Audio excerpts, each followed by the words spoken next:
Hi, good morning, everyone. My name is Melanie Zment, and I am the Communications and Program Associate here at the UC National Center for Free Speech and Civic Engagement. If you're new to the center, welcome. If you're a regular, we're really happy to have you back. Today's Fellows in the Field workshop is an opportunity for folks in the field, such as yourselves, to hear directly from our fellows about their projects and their practical application in day to day life on campus.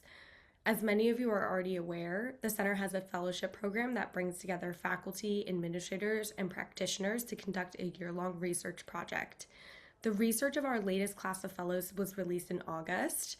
If you haven't already had the chance to peruse their work, I encourage you to do so at the link being dropped into the chat now. As we go through today's presentation, we encourage you to share your questions by using the Q&A function. We will do our best to address as many of your questions as possible. If you want to enable closed captioning, you can do so by clicking the button at the bottom of your screen that says Turn on Caption. Additionally, as a heads up, we will ask for your participation in the form of some reflection a little bit later on in the program. More on that to come. Now on to today's main event.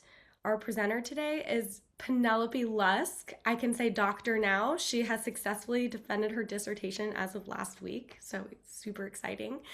She's a PhD candidate at the University of Pennsylvania in the Education, Culture, and Society program with her certificate in Gender, Women's, and Sexuality Studies. She holds a master's degree in narrative medicine from Columbia University, and in 2020, she was a US UK Fulbright Student Fellow at the University of Exeter, where she worked with the Shame and Medicine Project. Her dissertation, Shame and the Student Body, examines the relationship between shame and identity in learning institutions, bridging her interest in the philosophy of education, the medical humanities, and gender studies. Thank you so much, Penelope. We are so looking forward to today's conversation, and I will turn things over to you to get us into your research. Thank you, Melanie.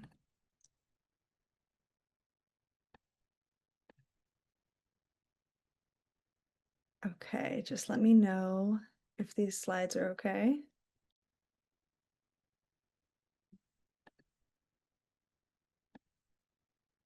Great. Thank you so much. Thank you, Melanie, for that warm introduction, and thanks to everyone for being here. It's a real pleasure for me to have this chance to meet all of you and to talk with you about the project I worked on as a fellow called No Shame in Speaking, Resources for Navigating Emotions on Campus. So as Melanie mentioned, my name is Penelope. I'll be graduating from my doctoral program shortly, and I was a 2024 to 2025 fellow. So thank you so much to the UC Center, both for supporting this work and for the chance to share it with all of you.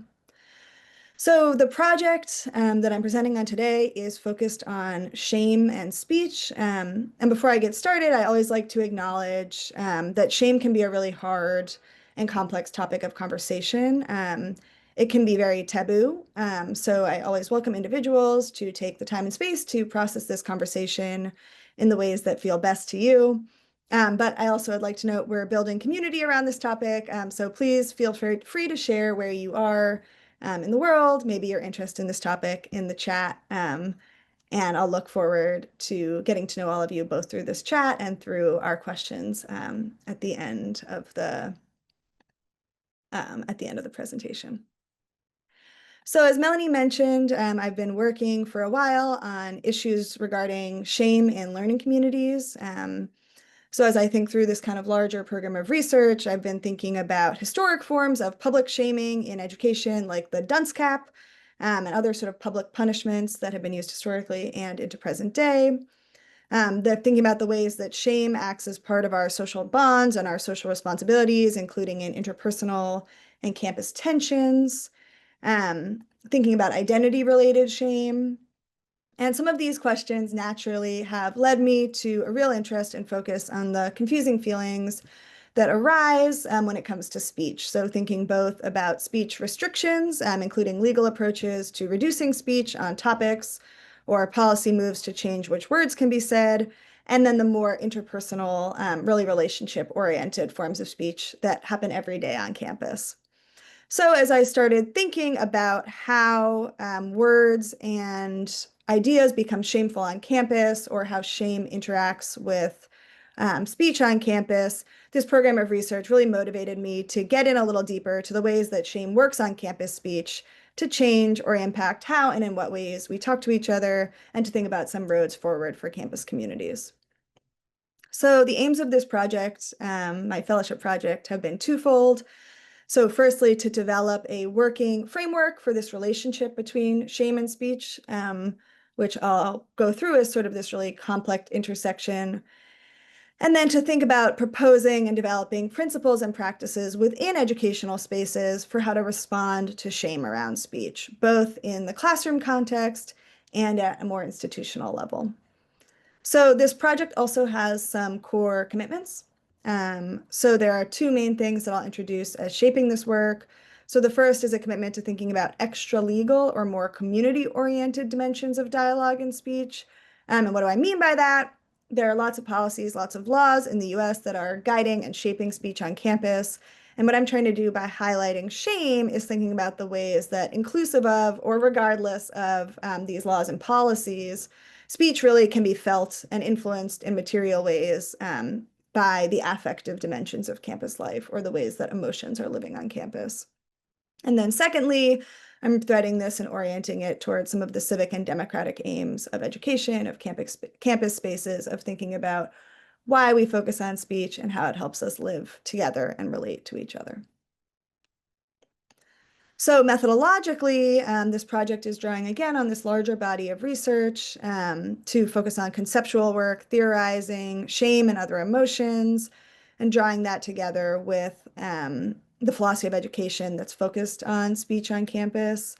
As part of the fellowship project, I validated some of these ideas through community conversations, which I held with students, faculty, and staff at a number of universities, both in the US and internationally, and then developed these illustrative vignettes, which I'll share a little bit more about later.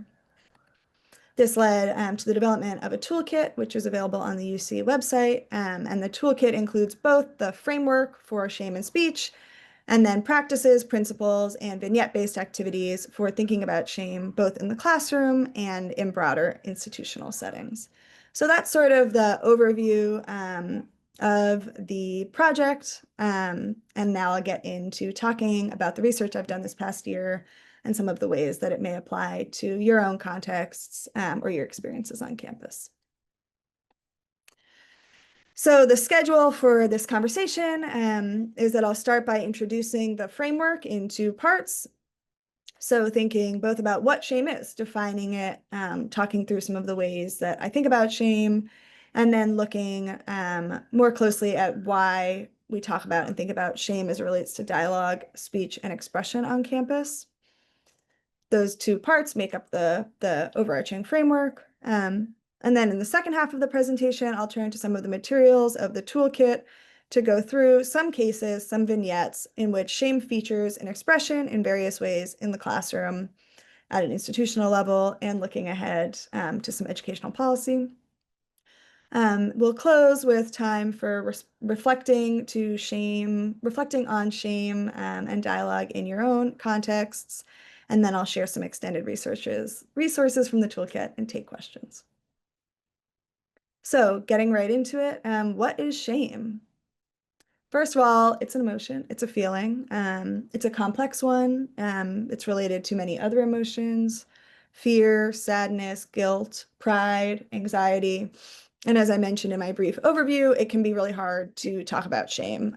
It's something that is itself considered in the US context and in others to be taboo. Admitting shame can be really hard. Shame is also really specific. It's influenced by culture, by the languages one speaks, by the literal place one is in, and by the social expectations of that place.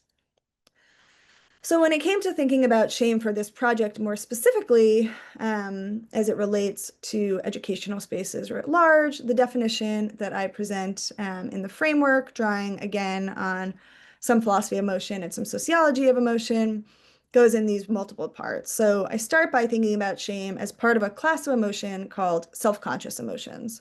So those are emotions that turn consciousness towards the self. They include guilt and pride. And shame is the self-conscious emotion that is characterized by a negative judgment of the self, either by one's own self or by others. Shame is socially and morally meaningful. It's part of our social lives. And as a result or in relationship to that, it often arises in response either to a breach of social norms, mistakes, breach of expectations, or sometimes in response to unrealistic or really challenging expectations. So to enrich this definition, I wanted to share some descriptions of shame that I've collected through my conversations with community members this past year. Folks have their own individual connections to shame. So some of the phrases that came up this year that I've saved are thinking about guilt versus shame as an action versus a person, the experience of crossing a boundary and needing to do something to fix the self, an autonomic physical response, a feeling that people are judging me, discomfort, bright red face, cascade of feeling and physical sensation, repression, hiding, violence. Shame is seen as negative, but it relates to social transgression. Shame can be in relationship to social liberation, and shame is in relationship to my identity. So drawing again on some of the details from my definition of shame, but also from all these felt experiences of shame. Shame can be really autonomic, really physical. It's really a very social emotion, and it relates to our identity. So all of these sort of felt experiences can help us to think about how and why shame relates to speech and dialogue and expression on campus, and some of the ways that we can think about responding to it. So again, one of the core aims of this project is to provide a framework for thinking about how shame and speech work together. So taking this working definition of shame and putting it into the context of speech on campus.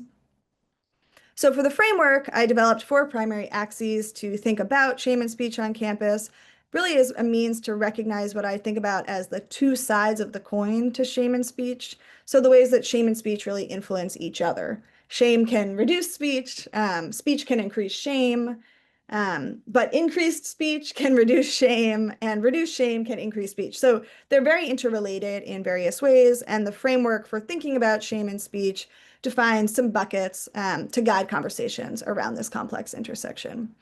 So the first bucket in the framework is thinking about shame can be pro-social. So it's part of our human relationships. One's capacity to feel shame can help one recognize and respond to mistakes and to respect the norms and values that organize classroom and university discourse and behavior around speech. So for example, a student might feel shame after they make a judgmental or dismissive comment about their classroom's hometown and eventually apologize to that classmate. Shame can also overlap with inequity. So shame, especially identity-based shaming, can intersect with bias and reduce inclusivity as it comes to expression. Something that I like to note in this bucket is that shame can be recognized and there can be real space for shame, for real space to discuss shame around inequity and bias, but discrimination and bias will likely require formal responses beyond the sort of extra legal approach that I'm taking to shame. So for example, the teacher in the classroom where this comment was made about a student's hometown might want to check in with the student who received that comment, but would look to bring in other campus resources if there was a consistent harassment campaign against that student's background or their hometown. Shame can also relate to harm. So shame can be experienced as a form of harm, as a wound to self-concept or self-expression, as a wound to well-being. But in the toolkit, I lay out that shame doesn't always relate to harm in terms of a person's reasonable ability to express themselves in the classroom. So it can be possible to acknowledge harmful experiences of shame without positioning all speech-related shame as harmful or all instances of challenging shame in discussion as restrictive of free expression. So for example, that student who heard this really upsetting comment about their hometown might feel harm, but they might still be able to speak up to respond to the comment, to tell the classmate they're being judgmental or unkind, or to seek other discourse-based ways of moving forward. So finally, and in relation, open expression can ameliorate shame. So a culture of speech that allows for mistakes, thinks about working through ideas, and encourages inclusive approaches to dialogue may help to reduce some of the fear of ostracization that can go along with shame, and encouraging this sort of dialogue that would see this student in this example responding to their classmate about the comment that was made about their hometown helps to illustrate some of the ways in which shame and speech really play together. So these four categories are designed to describe some of the broad ways that shame and speech interact and why we need to attend to shame when thinking about speech within campus and institutional communities. They're meant to serve as a theoretical framework for how to attend to this complex interaction, but at the same time, different cases, vignettes from across campus and the institution can all look very different. Shame can manifest in many, many ways. So once again, drawing from some community conversations to think about some of the different ways that shame may feel in relationship to speech. Community members shared things like shame can be alienating, even though it comes from a desire for community. When you say something, you feel like you don't belong. There's a psychic load increased when you experience shame. You feel self-conscious and self-doubt, leading to silencing and self-editing. There's an impact on the thinking brain, a restriction of imagination, and the policing or restriction of ideas. So as I'll turn to look at the toolkit, which takes this overarching framework about this relationship between shame and speech to think about more concrete vignettes in campus and institutional practice, I'll start by introducing some specific vignettes to think about how complicated shame can be at the classroom and at the institutional level, and use them to illustrate some principles and practices for responding to shame in context in university life.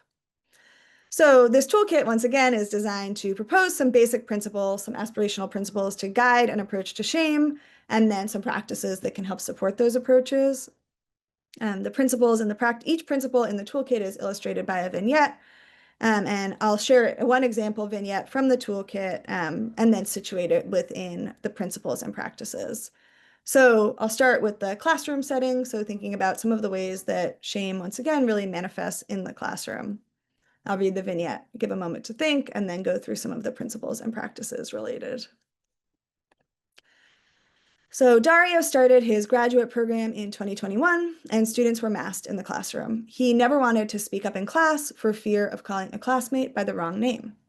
The potential shame of doing so, which stemmed from the possibility of exposing himself as a subpar classmate and community member, significantly impacted his capacity to participate in meaningful dialogue.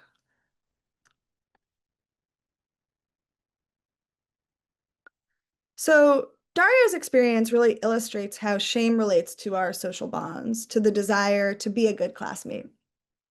But it also shows how shame can materially impact speech, even when nothing has necessarily gone wrong in this vignette. No one has shamed Dario. Dario hasn't made a comment that really shamed somebody else. He hasn't really made any error or any mistake. He wants to be a good community member, but he's struggling with the fragility of his relationships in this new school setting. And as a result, is literally participating differently. So this case illustrates how shame can function behind the scenes to modulate speech to once again have this sort of material impact on the discussion. So once again, each vignette in the toolkit is designed to illustrate a different set of principles. So these principles are set out as aspirational ways to illustrate some of the ways that we can move forward with talking about speech. So this vignette was designed to illustrate two of the core principles for thinking about shame in the classroom.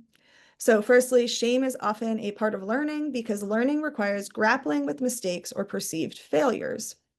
And secondly, shame can arise from active shaming in the classroom and community and/or from past experiences or from an individual proneness to feeling shame.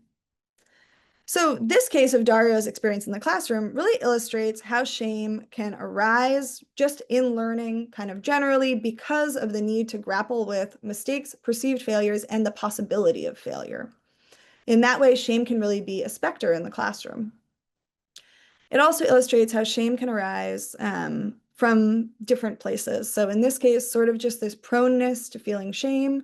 Maybe Dario had a past experience in which he did call somebody by the wrong name and experienced it as really shameful. But the vignette illustrates how, when thinking about principles for guiding responses to shame in the classroom or ways to act around shame in the classroom, understanding that shame doesn't always come from clear or direct routes is one way to really help different students and different community members moving forward. So this case and others in the toolkit show the need to respond to shame really carefully then, and to recognize its impact on speech, even without necessarily an active issue. So this is thinking about shame somewhat proactively, right? Before there's been a problem or an issue in the classroom. So some of the practices that I suggest can help lead towards these principles when thinking about the classroom. Focus really on, again, this sort of proactive approach to shame, thinking about how we can make it less taboo, bring it out into the classroom. So some of the relevant practices that I'd suggest when thinking about this case are acknowledging that shame exists and that high emotions might arise in discussion. Avoiding targeting students through shaming practices such as public punishments, and thinking about developing community agreements that include acknowledgement of shame and other discussion-related taboos. So how do these sorts of practices really relate to Dario's case? So Dario is frozen in class by the specter of shame, and acknowledging proactively the way that hard emotions exist in dialogue and focusing on not stimulating these emotions are part of building what I call, using some scholarship from the philosopher Luna Dolezal, a shame-aware culture in the classroom and more broadly. So by bringing shame explicitly into community norms then, which many dialogue-focused and speech-focused classrooms already do, right? You set a shared kind of set of norms that might include, for example, calling folks by their names, right? Look at folks and respond to them by name. So when thinking about this case, those community agreements could in fact open a conversation about how to respond when mistakes are made or when those agreements have been breached, and thinking about acknowledging shame and other taboos. And perhaps, in this vignette, such a practice could lead towards thinking about, once again, actively how to respond if a mistake is made, or if maybe many students are concerned about calling other folks by the wrong name, implementing a name tag system, not just for the first week, but for the whole semester. So this is one vignette illustrating one way that shame can manifest in a complex way and impact speech in the classroom. These principles and practices are designed to help direct a somewhat aspirational, but also really on-the-ground approach to reducing taboos around shame and to increasing classroom practices that not only acknowledge proactively hard emotions in the classroom, but also help students think about ways to work together to build community in discussion without sort of this specter of shame. So I'll turn to looking at institutional life. So when it comes to institutional life, shame can continue to manifest in many different ways, often at a scale that's beyond the relationships of the classroom. So thinking more about how shame is interacting with institutional policy or with disputes on campus. So here's a vignette example of how shame might be thought about at a more institutional level. A parent writes to the deans of student life and academic life, claiming that her student is being systematically shamed on campus for his political views.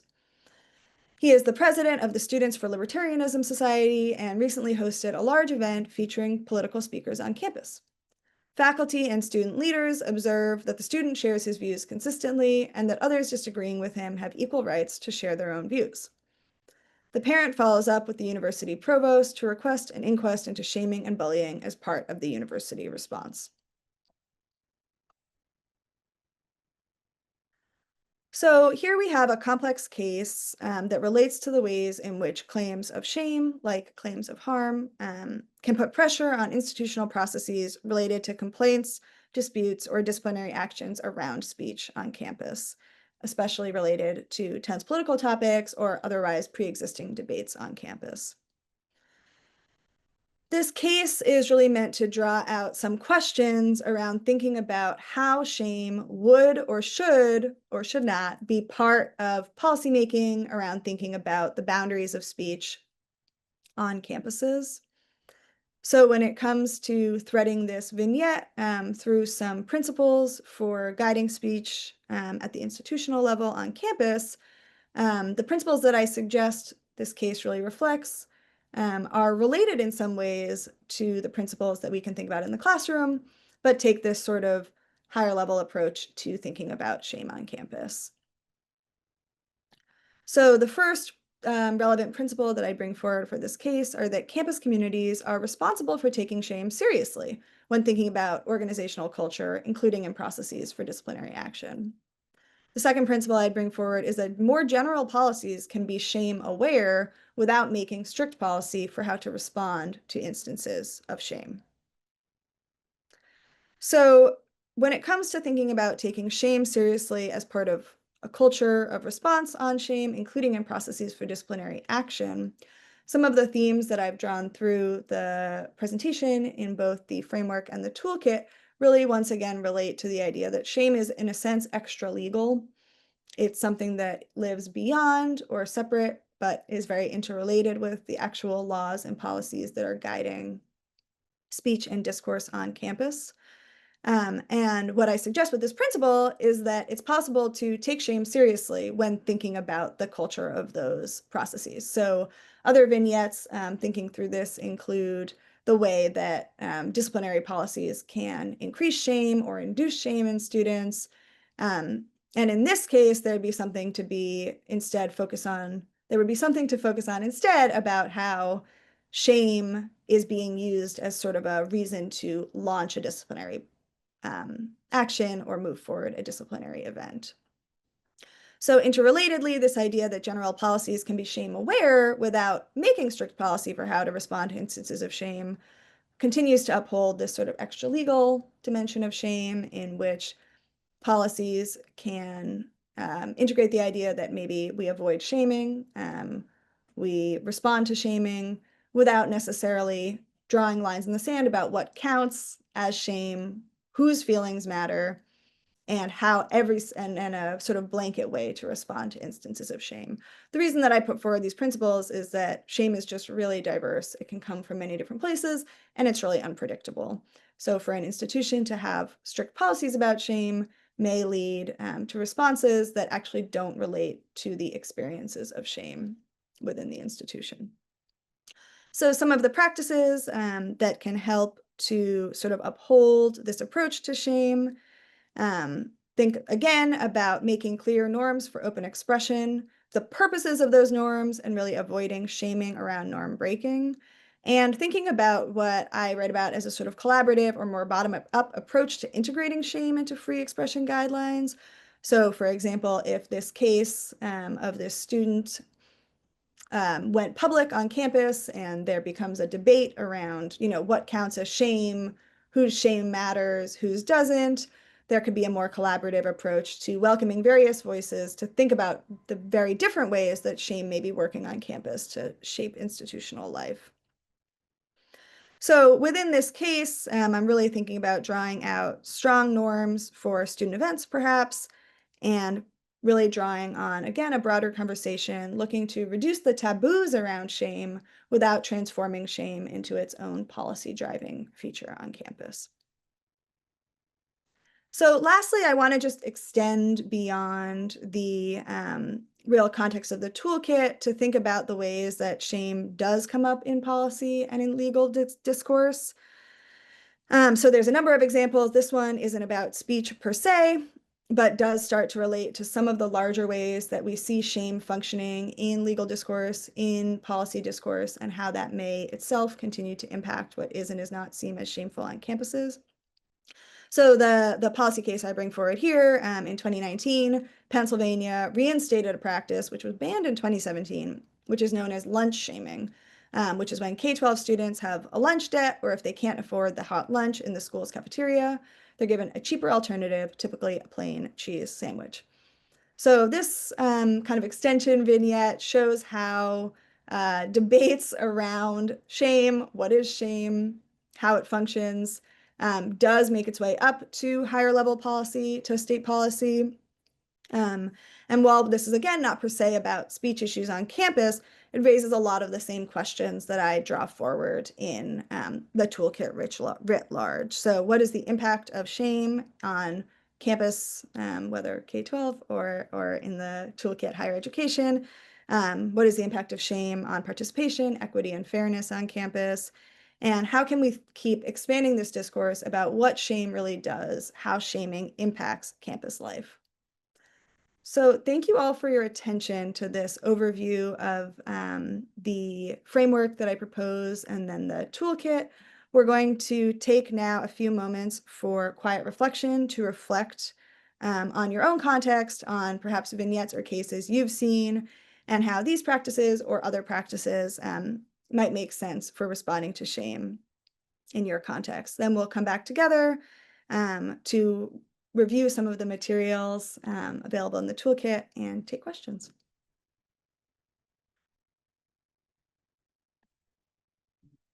Hi, everyone. Thanks so much for taking the time to go through your reflections. You can feel free to share them in the chat, and I'll be able to look at the chat after I finish the last couple slides of the presentation. So yeah, I'll be really excited to hear a little bit about how you're thinking about the way that shame is influencing maybe your students or yourself, if you are a student, or also as a faculty person or other role, staff and more on campus. So thank you again for taking that time. As I mentioned at the beginning, shame can bring up a lot of challenging emotions and also really get into some of the major disagreements that folks may have about when speech is and is not protected or otherwise sort of relevant or meaningful on campus. So I'll look forward to some of that discussion in a few minutes. So I wanted to close the sort of formal part of the presentation by sharing a little bit more about the toolkit materials, which are available, as Melanie shared, on the UC website. So in the toolkit itself, there's a kind of longer presentation of this basic framework for thinking about shame and dialogue. There's an extended theoretical framework for shame and dialogue. So for those who are really interested either in philosophy of education or philosophy of emotion or the sociology of emotion, that extended theoretical framework goes through some of the academic roots for some of this work and provides sort of a deeper discussion of this sort of idea of the extra-legal approaches to speech. Then within the toolkit as well, there are these vignettes like the ones I've shared today that come with discussion questions and some extended questions. And then there are one-page handouts, including the policies and practices for addressing expression and dialogue-related shame in teaching, as well as thinking about shame at the institutional level. There are some additional materials as well. So this project has been developed into a faculty development session.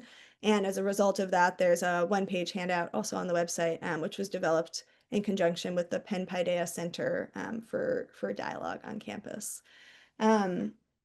So thank you all for listening. I'm really looking forward to having about the next 15 minutes for questions, for deeper discussion. I have sources, but I will leave those for those who maybe are interested and otherwise look forward to beginning this next part of our time together. Thank you, everybody. Thank you so much, Penelope. Really appreciate it. And thanks for the moment of reflection. Um, I want to kick things off by asking a question that was put into our chat. So, Anuja, and I apologize if I'm pronouncing that wrong, asks about how shame is produced in the classroom and who produces it, and how shame is relevant to disciplinary policies, and also about your data collection. But first, let's address the first part. Great. Thank you so much for that question. I really appreciate having the time to get a little bit into thinking about how shame is produced. So that's one of the areas of this research that is most interesting to me because it's so unpredictable. So when I think about talking about shame, in the classroom, I often try, first of all, to distinguish between shame as a feeling and shaming as a set of practices. Um, so when I think about the case, the vignette I shared about Dario, that's an example where shame isn't necessarily being produced by anybody. The shame is produced, certainly it exists, really at an intersection of a variety of social norms, maybe personal experiences. But I try to hold some of those cases apart from other cases that really have to do with explicit shaming.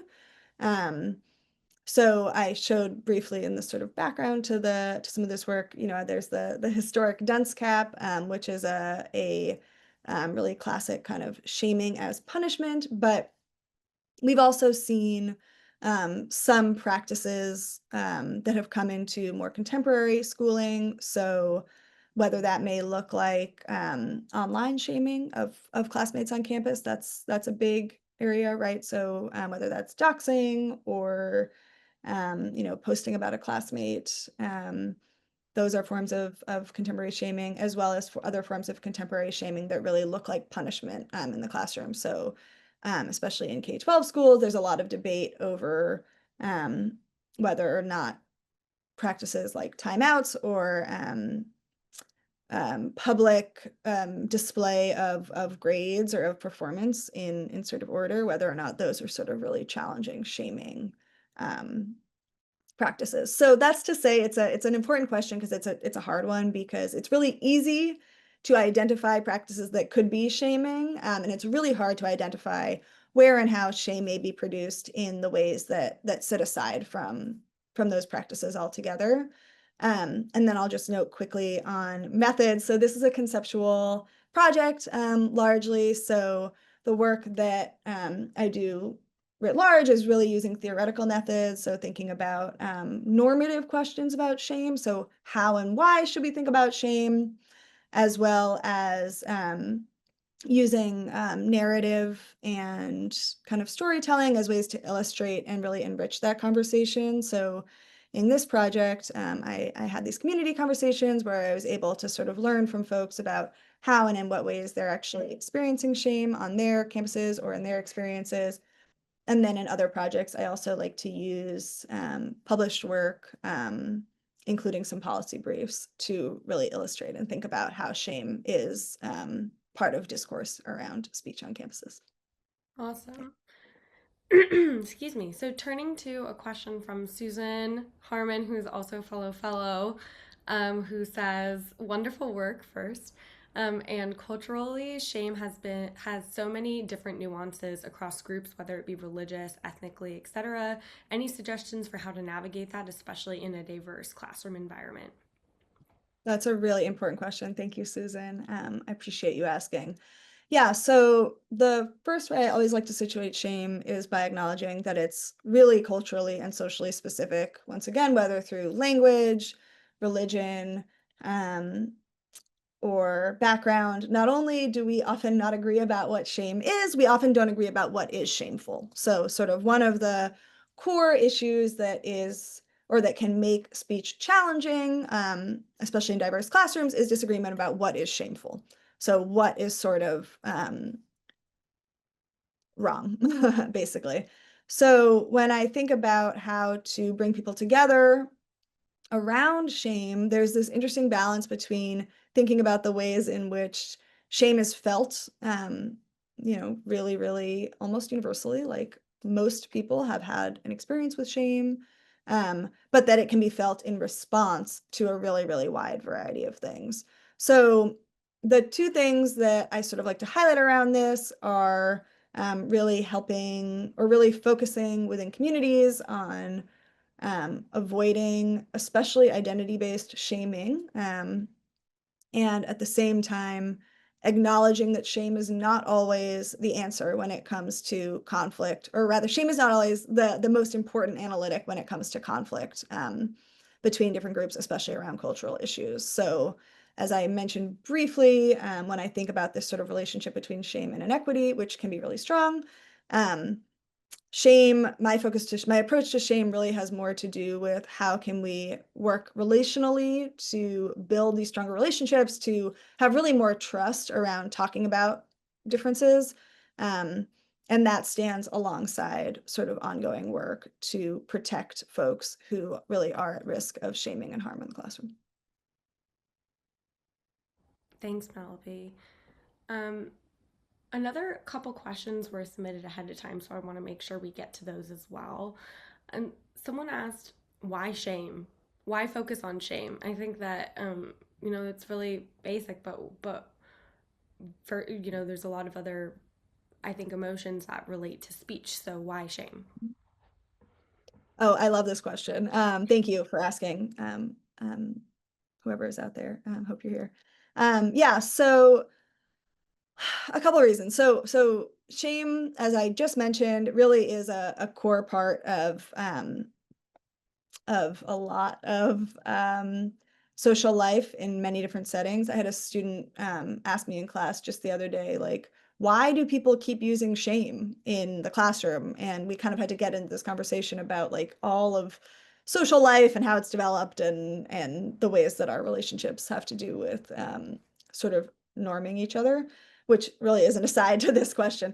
But when it comes to shame, to speech, the reason that I think it's so interesting to talk about shame on campuses is because, as I noted, it's actually very taboo. So the ways in which some other emotions maybe are more visible in ways that can still be really taboo, right? Like sadness, right? It's pretty taboo to cry in class. That is something that can be really hard to do to kind of really express that sadness in class. Some could argue that the reason that's so taboo is actually because of shame, right? Like that the sadness itself is this kind of emotion that we understand, may arise in classrooms, but the sort of expression of it, crying in class, would be shaming, would be shameful. So that's one of the main reasons that I think shame is this really important analytic to bring forward because it is so taboo. It really is standing in the way of the structure of discussion. And then what I think is also interesting is that what's going on now in the shame world amongst folks who are doing research on this topic is starting to see what happens when some of those taboos are broken or at least pushed back against, and seeing that there really is a lot of room for using shame both as an analytic to direct practice and then as a way to think through more some of the ways that we really want to be having conversations and be directing speech on campus. Yeah, I'm curious about how your work has transformed or reflected what's happening in the larger political environment. I know that Mhm. you conducted this over the past year, so there was an election, there's a new president. Did any of that shift the ways that people were talking about shame and speech? It's a great question. Thank you for asking, and I'll take the moment to say I'm thrilled to be with all of you on election day. Yes, it's a good reminder that everyone should go vote if they haven't already. Right. Yeah. So thank you for asking. So that has been one of the most complex parts about doing this project over 2024 to 2025. And one of the reasons that I really tried to hold on to shame as an extra legal dimension of speech, as something that we can hold on to, that we can use thinking about these affective components of speech, even as rules and laws are not only rapidly changing, um, but are in many places getting harder and harder, especially in academic and on campus spaces. Um, so what I tried to do throughout was to think about shame in ways that could be expansive enough to account for some of the different cases that could come up. So, for example, I talked a little bit about this way that shame can be really experienced as harm, but not actually harm expression.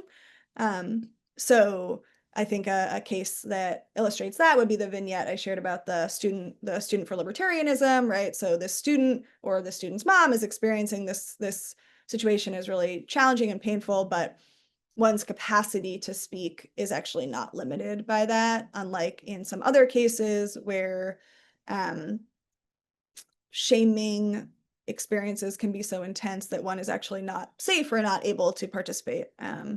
So that was some of the ways that I thought through thinking about some of the challenges. And then one of the other tenets that I'm working on, which isn't even in this toolkit, but which I do think is relevant, is really thinking about how to acknowledge the strong ties between shame and values. So one of the framing devices I use for thinking about free speech is from Swagala Ben Prath. It's called inclusive freedom. Some folks are likely familiar with this if you're interested in the philosophical dimensions of speech on campus. But this framework basically holds that inclusion is a core tenet of speech. That without sort of having inclusion be part of our speech-related values, then we're really undermining speech writ large. So those are the sorts of examples that I would use of thinking about how shame, which, as I mentioned in the previous question, really reflects what we think is right and wrong. What we think is shameful reflects what we think is right and wrong. How we can use values as another way to direct conversation around shame, especially when a lot of our values are under attack. Thanks so much, Penelope. This is such an engaging conversation and it's such an engaging topic. I hope everyone has the chance to dive deeper into the toolkit and explore the resources and understand how shame might be restricting speech or encouraging speech in their own classroom and university settings. We thank you so much for coming to this webinar. We encourage you to check out the work of the rest of the class of the fellows and to watch the recording for our previous two Fellows in the Field sessions on our website. Thank you so much, Penelope, for sharing your expertise with us, and we will catch you all soon. Thank Thank you. you. Feel free to reach